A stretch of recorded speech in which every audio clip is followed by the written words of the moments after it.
Apple ring acacias produce pods that are full of protein, but mostly on their higher branches. 6 meters up, they're out of reach, even for the continent's largest animals. This bull elephant needs to eat about 90 kilograms of vegetation every day.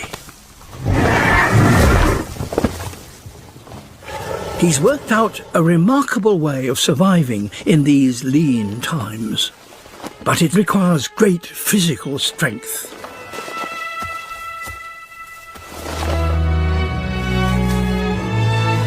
Only a handful of bulls have mastered the skill.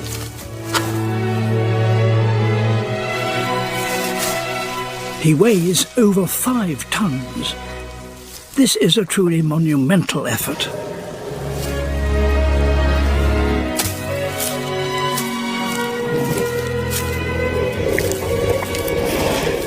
Those around him benefit too. Elephants have used their great intelligence to help them survive Africa's driest times for millennia. But today they face an even greater threat. It's thought that as many as 20 million elephants once roamed the continent, but many have been killed for their tusks. Their ivory used for entirely ornamental purposes. Now, just 350,000 elephants remain. These stockpiles of confiscated tusks represent half of the elephants killed on the continent in just 1 year.